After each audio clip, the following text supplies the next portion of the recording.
नमस्कार, सी न्यूज भारत में आप सभी का स्वागत है। खबर उत्तराखंड से है, जहां नगर निगम के निर्माता पार्षद एवं कांग्रेस मेयर की दावेदारी ठोकने वाले प्रत्याशी मोहन खेड़ा से कश्मीर में हुए 6 बार हमले को लेकर चर्चा की गई। इस दौरान क्या कहा मोहन खेड़ा ने, आइए जानते हैं। नमस्कार दोस्तों, सी न्यूज भारत में आप सभी दर्शकों का स्वागत है। आज हमारे साथ हम जुड़े हैं कांग्रेस के जो नेता हैं और पूर्व पार्षद भी हैं मोहन खेड़ा जी। आज बात करेंगे जो एक महीने में 6 बार जो घटना हुई है जम्मू कश्मीर पर, उसको लेकर आज हमारे साथ में हमारे बीच में बैठे हैं हमारे मेहमान हैं मोहन खेड़ा जी। मोहन खेड़ा जी, आपका सी न्यूज़ में भारत में स्वागत है। जिस तरीके से जो 1 महीने में 6 घटनाएं हो गई हैं सैनिकों को लेकर, उस पर आप क्या प्रतिक्रिया करेंगे? धन्यवाद।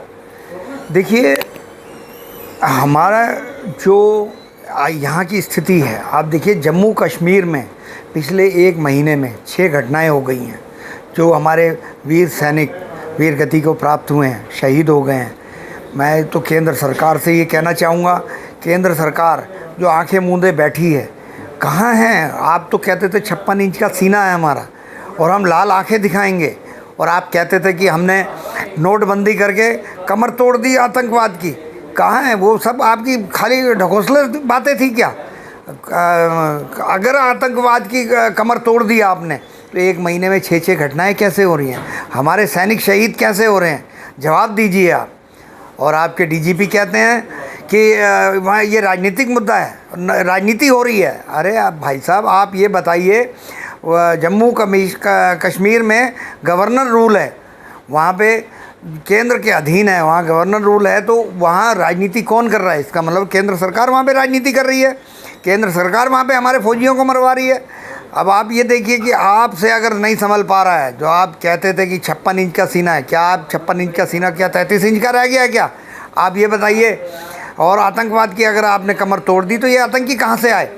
ये सब डीजीपी, मेरे ख्याल में डीजीपी सत्य कह रहे हैं कि डीजीपी कह रहे हैं कि राजनीति हो रही है, तो राजनीति केंद्र सरकार वहाँ राजनीति कर रही है और हमारे सैनिकों को शहीद करा रही है।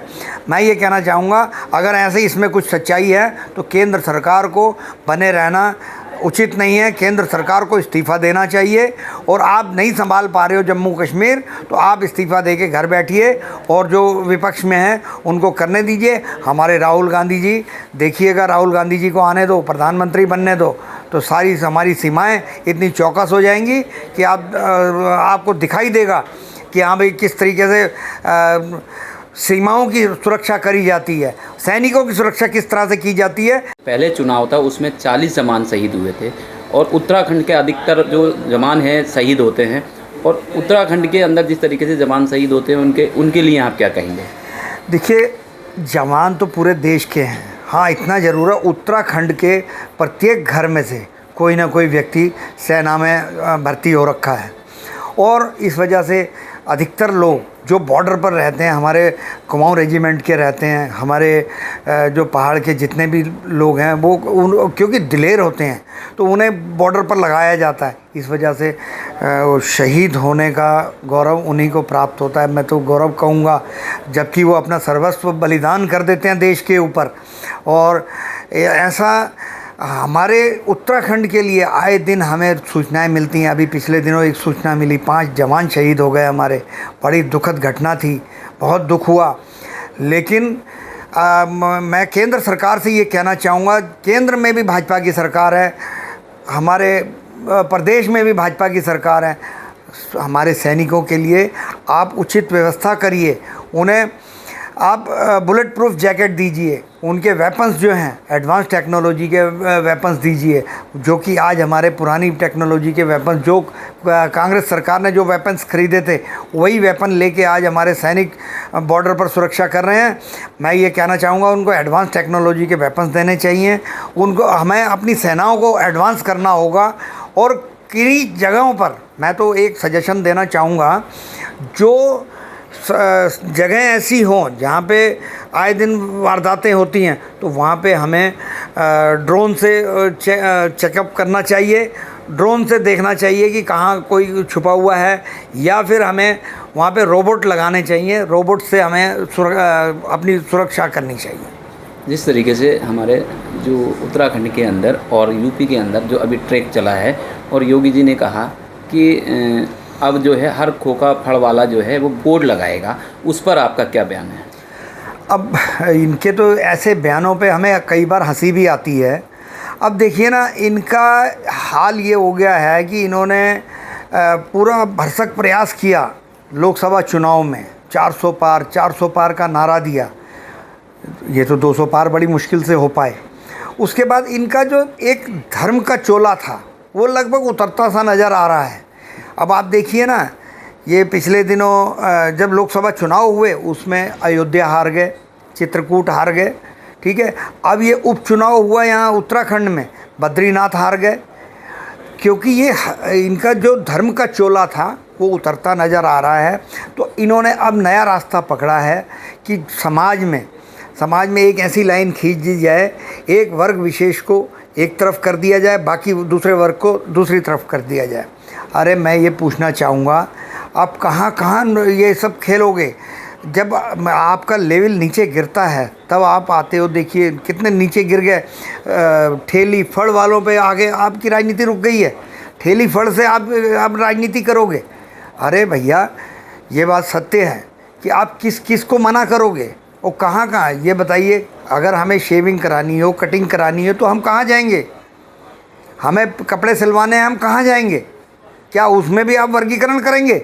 हमें मकान बनवाना है, मजदूर मिस्त्री कहाँ से हम अब किस वर्ग विशेष के लाएंगे? आप ये देखिए ना, अब ऐसे वैमनस्यता फैला दे रहे हैं समाज के अंदर कि मतलब आगे जाके इसके परिणाम बहुत ही घातक होंगे। और मैं ये कहना चाहूँगा कि ये इनके ना ये जो राजनीति का लेवल है वो डाउन टू डाउन जाते जा रहा है और इनके पास अब और कुछ नहीं बचा है। जो धर्म का चरस का नशा उन्होंने सबको चस्का रखा था वो अब ख़त्म होने जा रहा है। इस वजह से ये ठेली और फड़ पे निकल के आ गए हैं। मैं आखिरी सवाल और आपसे पूछना चाहूँगा मोहन खेड़ा जी, कि जिस तरीके से इन्होंने बोर्ड को लेकर और ठेला फड़ को लेकर राजनीति की है, आप लोगों का क्या कहना है कि अगर आपकी सरकार आती है तो उस पर आपका क्या इसमें निर्णय होगा और किस तरीके से आप जनता को साथ लेके चलेंगे? अच्छा, हमारा तो निर्णय ये रहेगा कि सब साथ साथ चलें। देखिए, हम तो बिल्कुल गंगा जमनी तहजीब के हिसाब से चलते हैं, एक गुलदस्ते के रूप से चलते हैं कि उसमें हर रंग का फूल होना चाहिए, सफ़ेद भी हो, लाल भी हो, नीला भी हो, काला भी हो, हर तरह का हो। लेकिन अब इनको सोचना चाहिए ये क्या इस तरीके के आप समाज के अंदर दीवार खड़ी करके ये वैमनस्यता इतनी बढ़ाने से क्या लाभ है? हमारी अगर सरकार आती है, अब आप देखिए ना जिस तरीके से ये ठेलियों पे बोर्ड लगवा रहे हैं, क्या आपके पास इन सब के रजिस्ट्रेशन तो हैं? आप सबको तो पता ही है कि कौन किस जाति का है, कौन क्या है। तो ज़रूरी है किसी का नाम इस तरह से लिखने से अब ज़्यादा पता लगने वाला है क्या? आप देखिए ना, मैं तो ये कहना चाहूँगा ये नाम वाली राजनीति में ना आ करके एक उनका आरोप ये है कि साहब मुस्लिम लोग जो हैं वो हिंदू देवी देवताओं के फ़ोटो लगाकर लोगों को गुमराह कर रहे हैं। नहीं, ऐसा तो हमें कहीं दिखाई नहीं दिया, वैसे ऐसा तो नहीं है। लेकिन मेरे ख्याल में अगर ऐसा कुछ है तो आपके पास उस फर्म का रजिस्ट्रेशन तो होगा, आप देख लें। अगर मानो ऐसा कोई कुछ करता है तो आप उनके खिलाफ़ कार्रवाई करें। नहीं, जो आरोप लगाए गए हैं और सरकार भी इस चीज़ को कह रही है और जो योगी जी का भी यही कहना है कि साहब हिंदू देवी देवताओं के फ़ोटो लगाकर मुस्लिम समाज जो है जो लोगों को गुमराह करता है, उसको लेकर ये सरकार ने डिसीज़न लिया है और ये एक्शन लिया है। तो ये तो अच्छी बात है। अगर मानो हिंदू देवी देवता के पोस्टर लगाकर, फ़ोटो लगाकर अगर मुस्लिम समाज अपनी दुकान चलाता है तो हमारे लिए तो गर्व की बात है, अच्छी बात है कि हमारे देवताओं की वो पूजा करते हैं। उसमें मेरे ख्याल में तो हमें कोई नाराज़गी होनी नहीं चाहिए। और अगर हिंदू देवी देवताओं की फ़ोटो लगाकर मुस्लिम समाज अगर दुकानदारी चलाता है तो उसमें बुराई क्या है? उसमें मेरे को तो बुराई नज़र नहीं आ रही। उत्तराखंड से सी न्यूज़ संवाददाता शादाब हुसैन की रिपोर्ट। फिलहाल इस खास रिपोर्ट में बस इतना ही। देश दुनिया की तमाम खबरों की जानकारी के लिए आप देखते रहिए सी न्यूज़ भारत। हर खबर आपके साथ, आपके हाथ।